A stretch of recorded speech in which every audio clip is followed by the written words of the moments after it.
Everyone, good morning.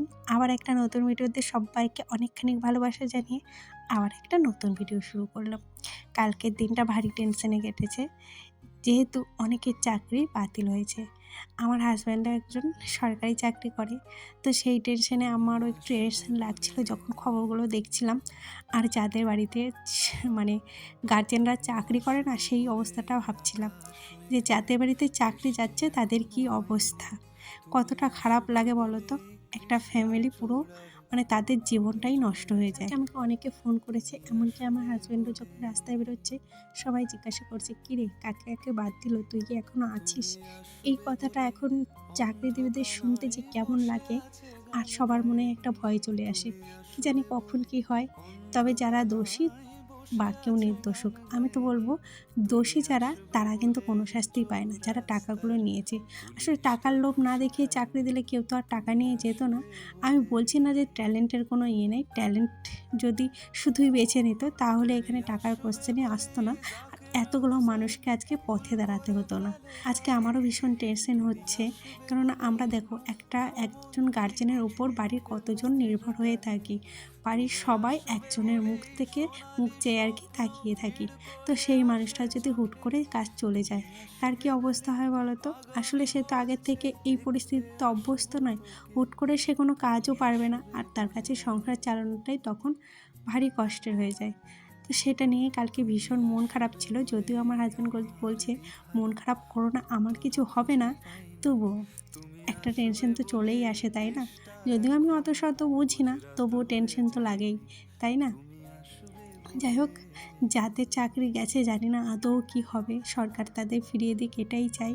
আমার মনটা তো ভীষণ খারাপ। এসে মেয়েকে স্কুলে পাঠিয়ে দিয়ে এখন চলে এসেছি এই যে টুকটাক কিছু কাজ করার জন্য।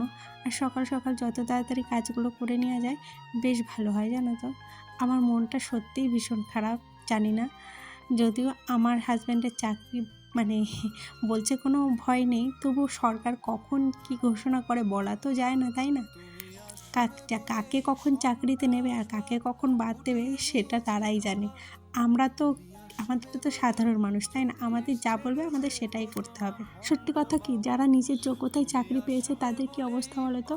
রাস্তাঘাটে বেরোলে এখন কত কথা শুনতে হয়, আর যারা যোগ্য তাদের চাকরি গেল তাদের কি অবস্থা বলো তো। সত্যি কথা, একজনের খবর দেখছিলাম, একজনাই বলছিল আমি 7 বছর আগে যেখানে ফার্স্ট হয়েছি, আমি 7 বছর পরে সেই চাকরিটা পরীক্ষা দিয়ে সেখানে নিশ্চয়ই ফার্স্ট হতে পারবো না। সময়ের সাথে সাথে আমরা সবাই চেঞ্জ হয়ে যাই, তাই আবার যোগ্যতার প্রমাণ দিতে গেলে তার কাছে সেটা অনেক কষ্টকারী হয়ে যায়, আর তার কাছে তখন সেটা টেনশনের একটা বিষয় হয়ে যায়।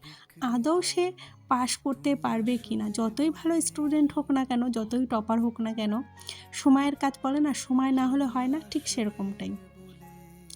যাই হোক, তোমাদের সাথে গল্প করতে করতে আমি সকালে বেশ কিছুটা কাজ সেরে নিয়েছি, আর আমি না চেষ্টা করি সকালের দিকেই বেশিরভাগ কাজটা সেরে নেওয়ার, তারপরে রান্নাবাড়া করতে যাই। তবে হ্যাঁ, সব দিন সমান হয় না। আমার বর যেহেতু 9টা সাড়ে 9টায় বেরোয়, আর আমার মেয়েকে 7টার সময় রেডি করে দিয়ে বাসে পাঠায়, তারপরে সকালবেলা ঘুম থেকে উঠেতে ওর জন্য প্রথমে ভাত রান্না করি, যদি ওকে ফ্যান ভাত খাইয়ে পাঠাই, তারপরে ওর টিফিন আছে, তারপরে আবার আমার হাজব্যান্ডের জন্য রান্না করি। তো সব কিছু নিয়ে ভারী ব্যস্ত হয়ে যায়। ওকে 7টার সময় যখন স্কুলে পাঠাই, 1 ঘন্টা আমি হাতে রাখি, যদিও যদি মাছ কেটে না নিয়ে আসে সেদিন আমার ভারী অসুবিধা হয়, কেননা মাছটা কাটতে অনেকটা টাইম লাগে।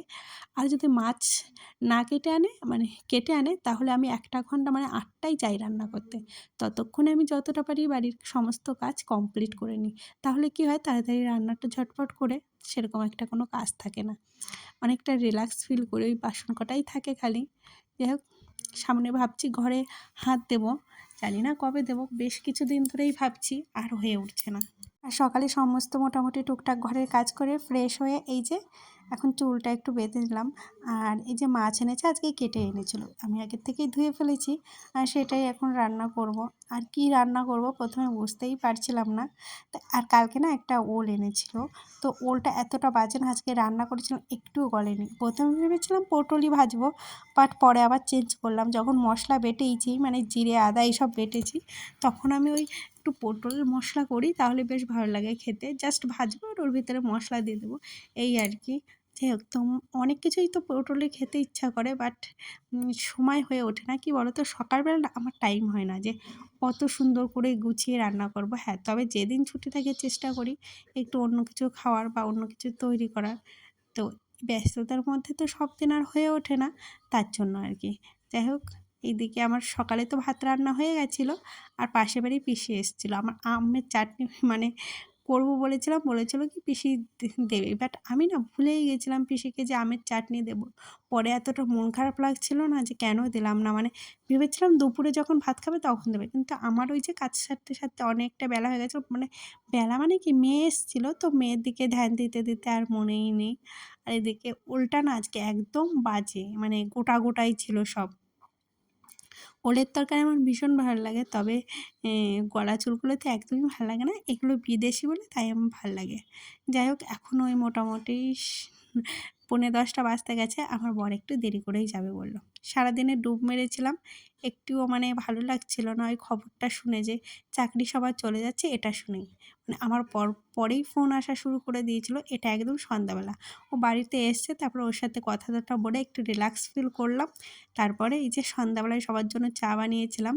যাই হোক, আজকের ভিডিওটা এখানেই শেষ করলাম। ভিডিওটা ভালো লাগলে প্লিজ একটা লাইক, কমেন্ট আর শেয়ার করে দিও। আর যদি খুব বেশি ভালো লাগে তাহলে সাবস্ক্রাইব করে পাশে থেকো।